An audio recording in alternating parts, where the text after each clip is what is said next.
Welcome to True Crime and Authors Podcast, where we bring two passions together. The show that gives new meaning to the old adage, truth is stranger than fiction.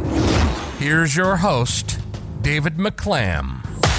What's going on, everybody? Welcome to another episode of True Crime and Authors. Of course, I am your man, David McClam. Hey, if you guys haven't already, make sure that you go and join us on all of our social medias. One link to a link tree you will find will get you to every place you need to be in the show notes. So a couple of things before we get started today. The first one is, yes, you guys will still get episodes every week. I just cannot tell you what day right now. So there's a lot of things going on that's kind of exciting. I have a lot more interviews coming for you guys, which means a lot more editing for me, as well as I'm actually guest spotting on a couple of podcasts myself. I'm going to be talking about the abuse that I have suffered as a male from my father and as well from an ex-partner. I think this is important because a lot of men go through abuse, whether it's from a parent or whether it's domestic abuse, but because of the embarrassment behind it, because the way that a lot of men is raised, especially in different cultures of machismo, this is never talked about. It is important because abuse does happen to men, but we just never hear about those cases. So I'm happy to share my story. I will be posting some of those interviews here so you guys can hear those. And that's what the second side of True Crime and Authors with my extraordinary people segments is going to be about. I have some people come talk to you guys about things that they've been through and maybe give you guys some help. Everything from people that's been addicted to drugs to overcoming cancer to some people that just are life coaches now that likes to talk to people and audiences and give them some different ways to cope with things in life if they need to.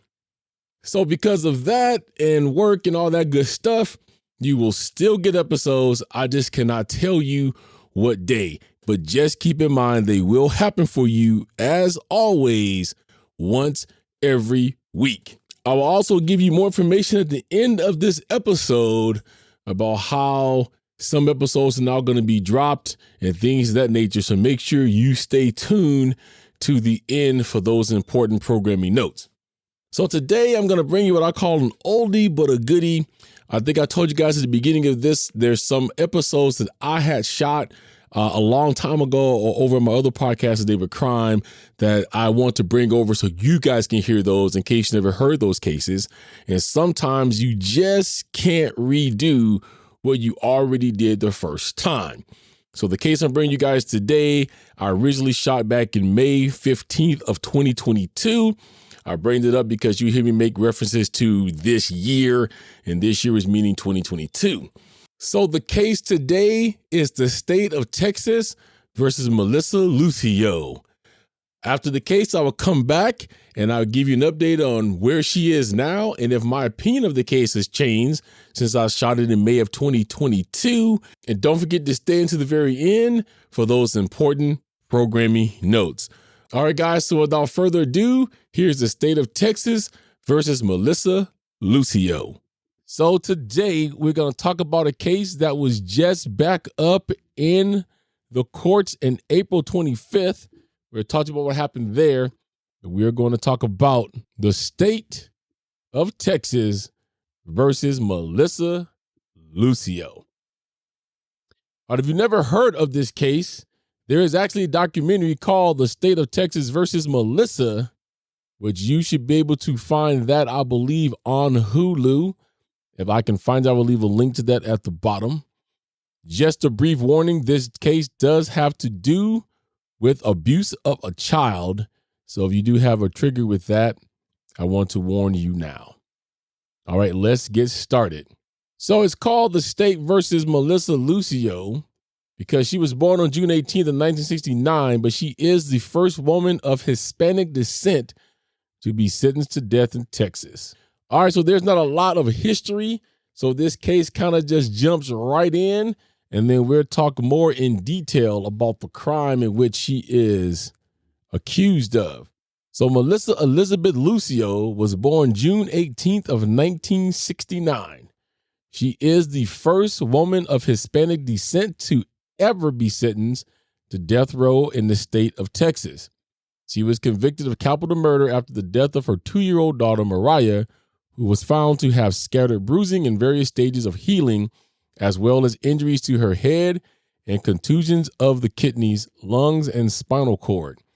Prosecutors said that Mariah's injuries were the result of physical abuse, while Lucio's attorneys say that Mariah's death was caused by a fall down the stairs 2 days before her death.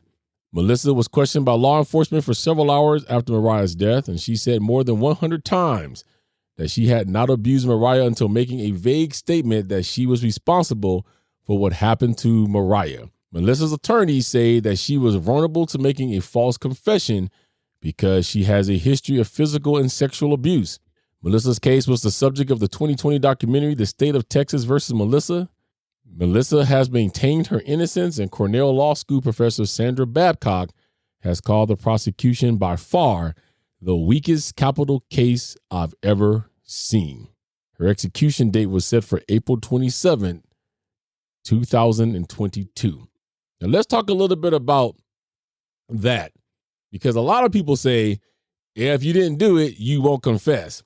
That is definitely not true. And if you watch this documentary, you'll see what happened. So in a lot of cases, and if you work for law enforcement, I'm sorry, forgive me, but I'm just going to speak this because this is the truth. In a lot of cases, law enforcement hones in on one person.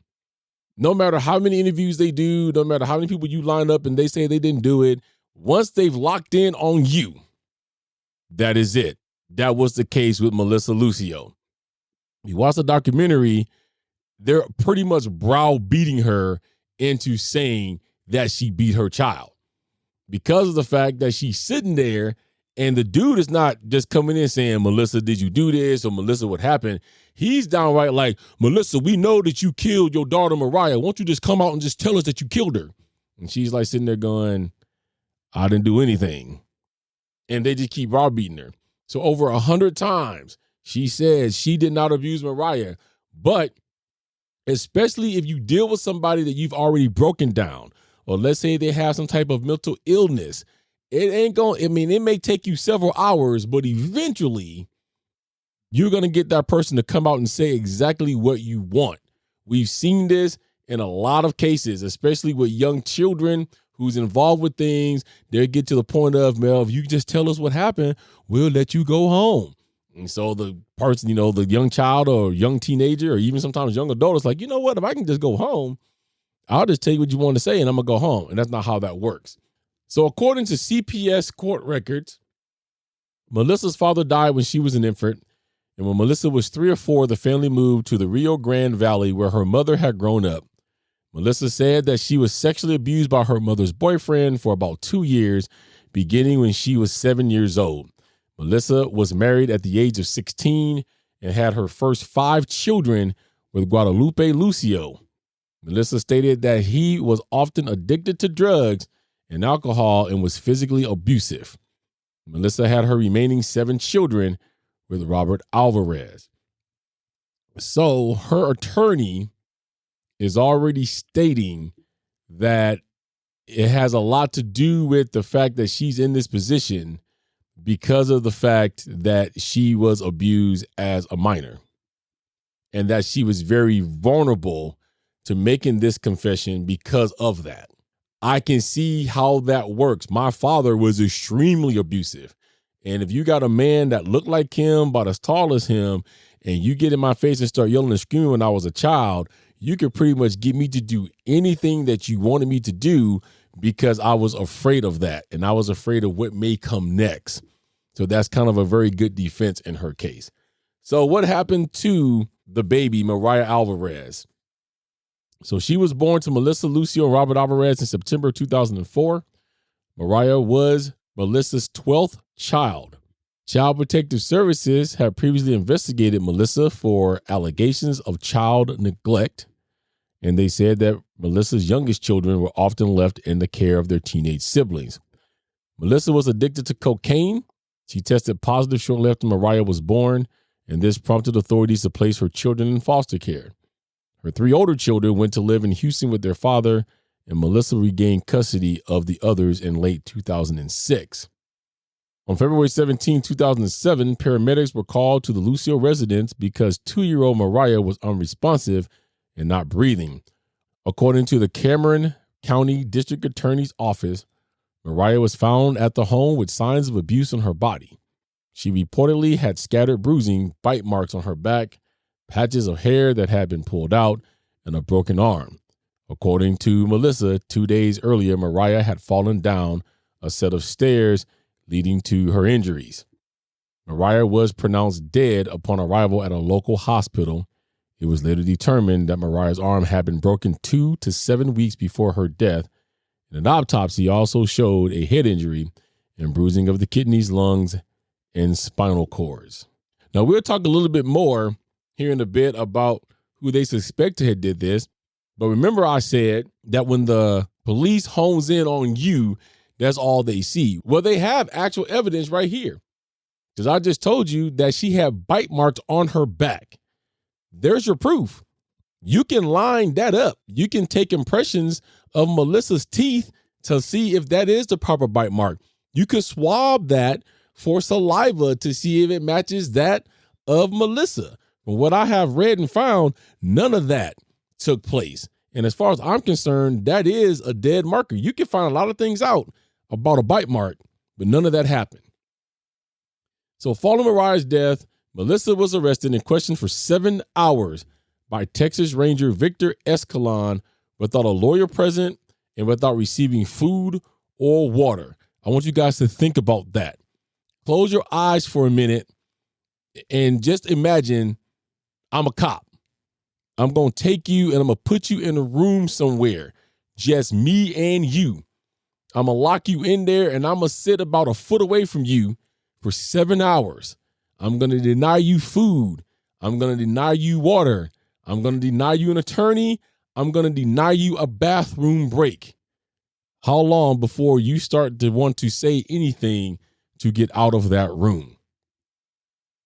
Melissa admitted to having spanked Mariah, but denied ever having abusing her, which she repeated more than 100 times. She was then told by Escalon, right now it looks like you're a cold-blooded killer. Now, are you a cold-blooded killer, or were you a frustrated mom who just took it out on her? He continued by telling her, we already know what happened. After several hours of interrogation, Melissa stated, I guess I did it. I'm responsible. Again, she says, I guess I did it. I'm responsible. After Escalon continued to yell. Now, the one thing that this doesn't say, you will see if you watch the documentary, is when she said that she had spanked Mariah, they put a baby doll butt side up on a table, and Escalon said, I want you to show me how you spanked this child. And what she did was she goes, I just tapped on the butt like this, and it was like 2 quick taps. But Escalon was not happy with that. He goes, well, I don't believe that that's how you really did it. If you was really frustrated, is that how you did? Show me how you did it. So he wouldn't get off of her with that until she smacked the doll more than twice, and she smacked the doll a little bit harder than she had previously.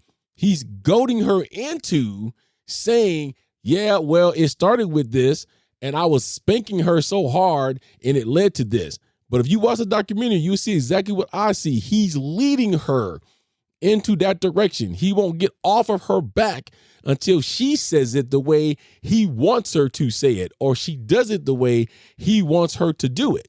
One of Melissa's sons was also questioned by law enforcement shortly after Mariah's death.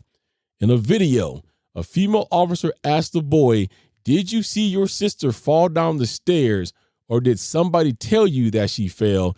And the boy then responded, no, I saw her. Want you to keep in mind, her older children, this young man came out. They grilled them for several times too, and nobody would relent. They all said they saw Mariah fall down the stairs, but nobody was happy with that.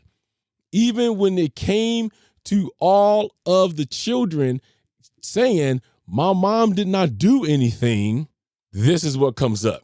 So what happens in her legal proceedings? So during the trial, Melissa's recorded statements from her interrogation was described as a confession by Cameron County District Attorney Armando Villalobos. who was seeking re-election at the time. This is a key point that I want you guys to remember. Armando Villalobos, who was the district attorney, was seeking re-election at that time.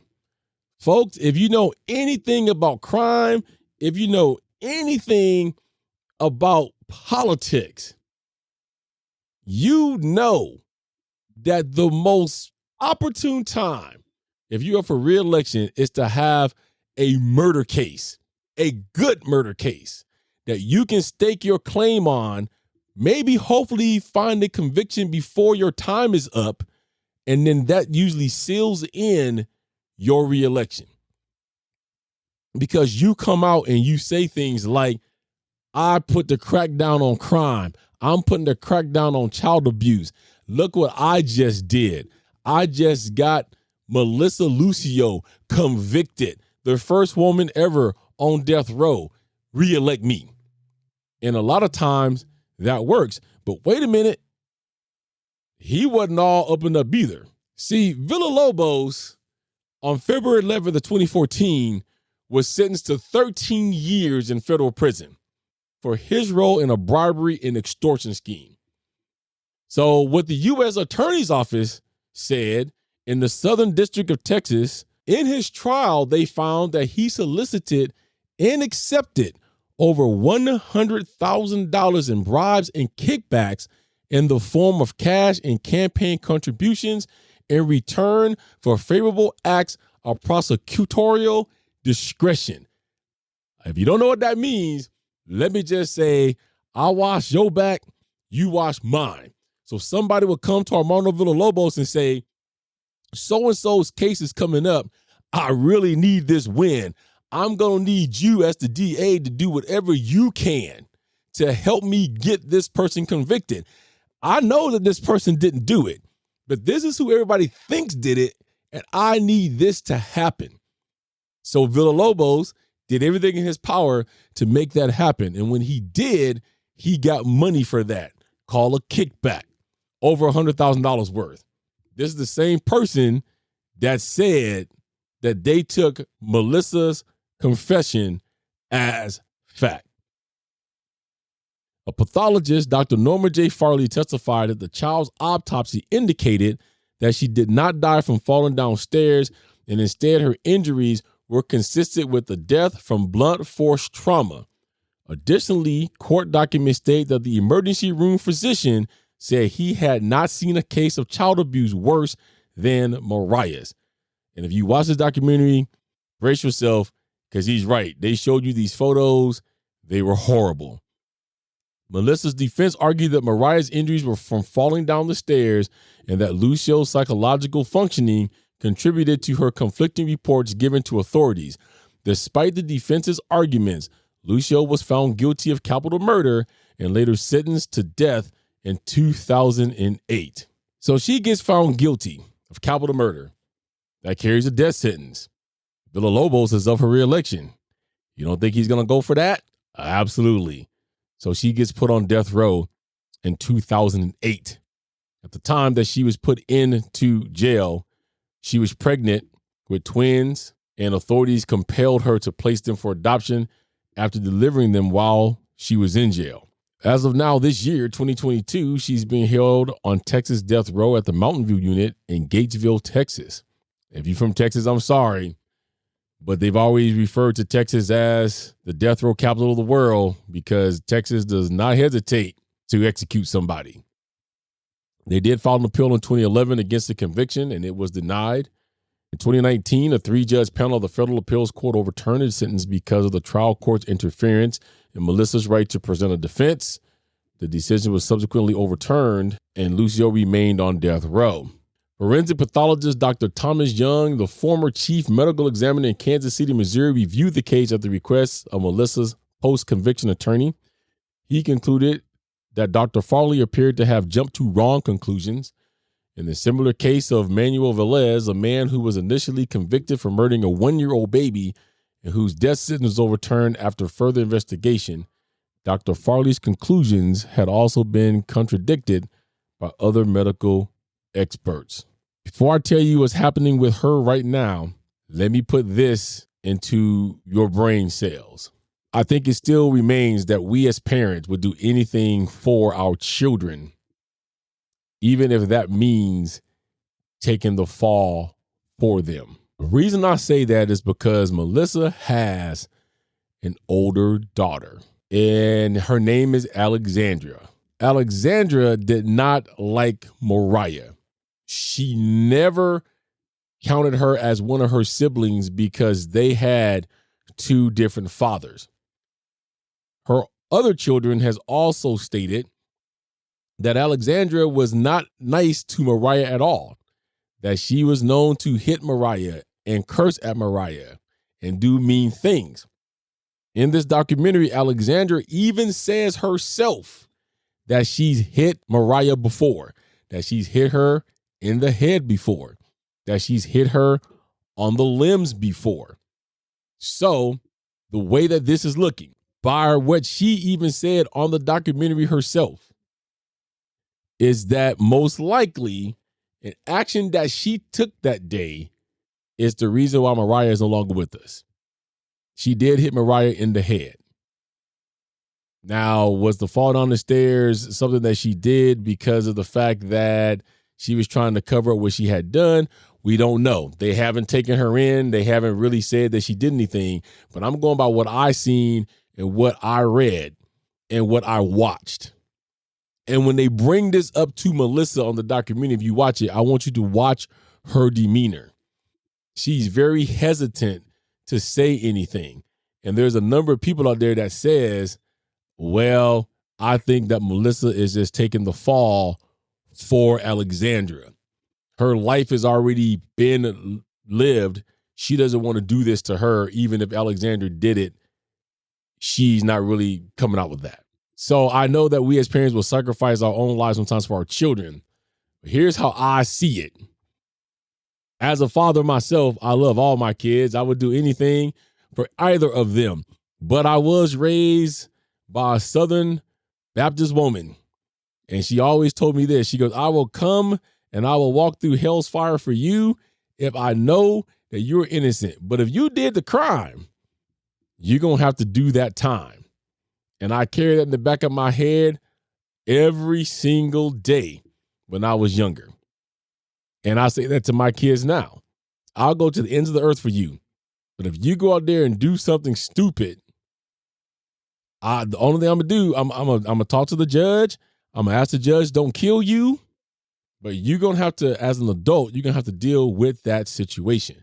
And if it's something you didn't do, you need to say you didn't do it so I can help you get out of whatever the situation currently is. So what's going on with Melissa Lucio right now?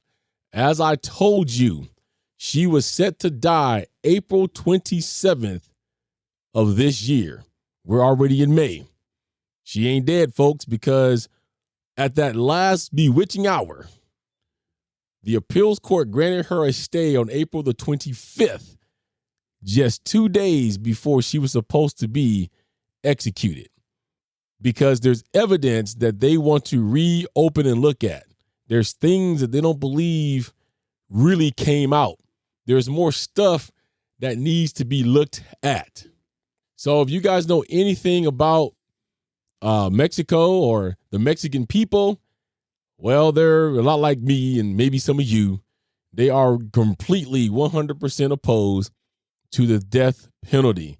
So the Mexican ambassador to the United States, Esteban Moctezuma, announced on April 22nd that he sent a letter to Governor Abbott asking him to grant executive clemency to Melissa, as Mexico has historically manifested an unwavering commitment in its opposition to the death penalty.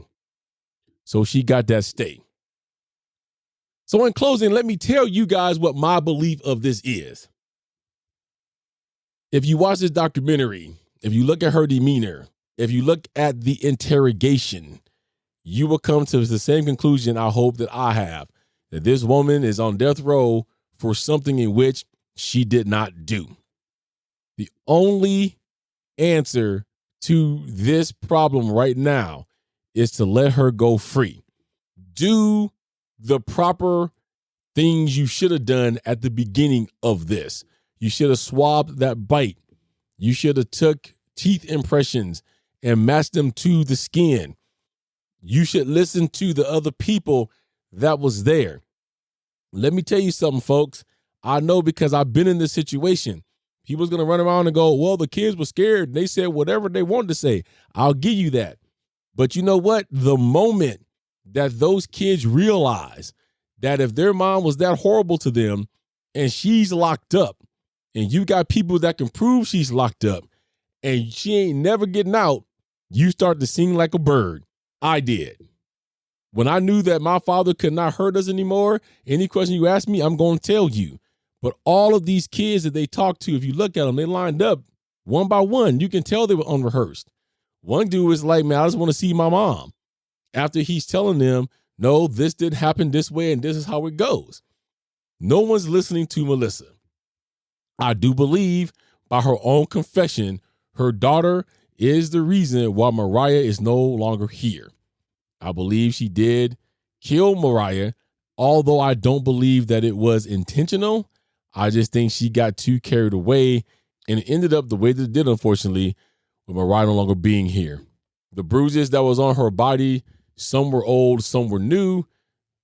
Supposedly, according to some of the things I read and what some of these children have said, these were bruises that was put upon her by Alexandra, and that Melissa was nowhere around when these things were happening.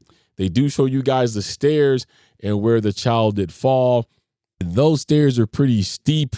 They've closed them off now. If you hit your head the right way coming down them, I can see where two contusions will happen. But they also can tell if you died because you fell down the stairs or somebody hit you like with a bat upside the head. And from the way her skull looks, somebody definitely hit her. So my final thoughts on this is they need to do further looking into that. Her interrogation was unfair. She was forced into a confession.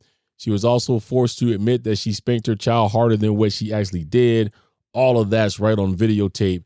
Police should be ashamed of themselves when they just want to bring something out of you, and this is the only way that they can do it. Let's not forget again, this case was coming up during the re-election phase of the district attorney, who also turned out to be crooked because he's accepting briberies and kickbacks. You add all that up. To me, that says we need to go back, relook at the evidence, and give her a new trial, which he has. So now, hopefully, after this, Melissa Lucio will go free. All right, I hope you guys enjoyed that case on Melissa Lucio. One correction, I think that I said that Armando Villalobos got convicted in 2008. That was a mistake. It was actually supposed to say 2013. So if you listen to that and wondering how he went back in time when her case was forward in time, that was my mistake. So Armando Villalobos got convicted in 2013, not 2008. All right, so where is Melissa Rubio at today? Well, as you heard in the case on April 25th, 2022, the Texas Court of Criminal Appeals did issue a stay of execution, and they did order the 138th Judicial District Court of Cameron County to consider new evidence in her innocence in the death of her child. That is where we still are. So as of now, nothing has moved. I guess they're still trying to get this investigation together, but Melissa Lucio still sits on death row with a stay of execution. Has my opinions changed? No, they have not. I still believe that she is innocent of this crime. I still believe that she is covering for her daughter. And I hope that the truth comes out and that she does get off death row because she did not do this crime. I totally understand as a parent that she would rather have herself be in jail or go to death other than her daughter. But sometimes I have to sit back and look at this, even myself being a father. Your kids have to pay for what they do sometimes. And if it means that they end up getting put in jail, as hard as it is, unfortunately, that's what that means. But maybe her daughter needs to be put away somewhere anyway so that other kids may be safe. I know it's probably not fair to say she may hurt other children, but when you start these kind of things and get away with them, sometimes you continue those. So I hope that she does not, but I do hope that if she is the one who did it, that she does face justice for that. All right, so the programming notes I told you about, let me tell you what episodes are going to look like coming up over the next few weeks. So the one thing about doing this podcast that I love is talking to the authors. When I started it, I didn't think I would have so many authors right away. Usually in the podcasting game, when you want to interview people, it's a long, drawn out process. You have to find folks and have folks come on, and that did not happen. That is in large parts thanks to Genius Books. There's a number of their authors you heard from already. You're going to hear from a lot more of them. They opened up the whole entire collection of authors that they had to me, and a lot of them did come and get interviewed. So because I have so many of them, I'm going to have to double those up, which I'm sure you guys don't mind, which means you just get double and triple the authors. So here's what's going to happen. Right below this episode, you got your weekly author with us, AJ Campbell. Now, next week, I'm going to drop 2 authors for you, and you will also have a bonus episode. Let me tell you about those. Next week, authors that you are going to hear from, the first one would be Jim Birkenstant. Now, Jim Birkenstant is also known as the rock and roll detective. So if you ever wondered about some of the strange mystery in rock and roll music, like for instance, who really discovered Elvis Presley? Do you want to revisit the 1960s when folk troubadour tried forming a supergroup with the Beatles and the Rolling Stones? We're going to even take you back to Jamaica in 1976 to discover whether the CIA tried to assassinate reggae superstar Bob Marley, and more. If you want to hear some of these stories and how he came about being the rock and roll detective, and maybe if some of the things that you've heard of yours is true, you definitely want to tune in next week when you hear my interview with Jim Birkenstant, who wrote his book, Mysteries in the Music, Case Closed. Then the second author you're going to hear from is Billy the Liquor Guy. This is a very interesting story. You don't want to miss this one. In 2007, agents of the New York State Petroleum Alcohol and Tobacco Bureau seized over $500,000 in untaxed alcohol, drugs, and guns, and the takedown was the largest in New York history, which led to 87 arrests. Billy the Liquor Guy was a part of that, and he wrote a book called Under Too Long, which is how he saw that. He served 12 years into the world of undercover operations. I'm telling you guys, this is one fascinating interview. You don't want to miss this one either. So make sure you tune in next week for Jim Birkenstant and also for Billy the Liquor Guy. Those are your 2 authors you're going to hear. Now, if you remember, I told you guys we was going to start extraordinary people I want you guys to hear from, to gain some experience from through life, maybe help you get through something you're going through. So we're going to have the first one of those interviews. So you'll get a bonus episode next week as well from a man named Edward Miskey. He is an actor, a producer, and he is a cancer survivor. So he's going to come on here and you're going to hear him talk about his journey through cancer, how his remission is going, the things that people really don't talk about, which is what happens to somebody during all this time that they do have it, and what he's doing now. So you don't want to miss that. Make sure you tune in for Jim Birkenstant, the rock and roll detective, Billy the Liquor Guy, who was an undercover agent who took down one of the largest busts in New York history, and Edward Miskey, who is a cancer survivor. All right, guys, I thank you guys for being with me today. Thank you for staying with me. I know this has been a long journey. I hope you guys are enjoying the interviews you hear and the cases that I'm bringing. If you have an idea for an author that you would like to hear me interview, or you have a case that you want me to do, drop me a line at truecrimeandauthors@gmail.com. Also, don't forget to go to my social medias. The easiest way to get a hold of me is to go ahead and join my Facebook group, follow me on Instagram, TikTok, and YouTube. Also, don't forget to check out my sponsors, Cat Creations 619. She makes the best digital journals and planners on the planet. Make sure you check her out. There is a code in my show notes for 10% off just for listening to this show. Also, check out my other sponsor, Deep Dark Secrets podcast with LaDonna Humphrey and Alecia Lockhart. Learn about this community, learn why they're fighting it, and learn why they want to get rid of it. I guarantee you, you won't be sorry that you did. All right, once again, thank you for tuning in. Hope you guys are staying safe. Be good to yourself and each other, and always remember, always stay humble. A little love and compassion goes a long way. And this is the podcast where two passions becomes one. I'll catch you guys on the next one. Thank you for listening to True Crime and Authors. Don't forget to rate, comment, and subscribe. Join us on social media. On Facebook at True Crime and Authors. On Twitter at Authors True. On YouTube and TikTok at True Crime and Authors. And email at truecrimeandauthors@gmail.com. Cover art and logo designed by Dazzling_Ray from Fiverr. Sound mixing and editing by David McClam. Intro script by Sophie Wild from Fiverr. And I'm the voice guy, your imaging guy from Fiverr. See you next time on True Crime and Authors.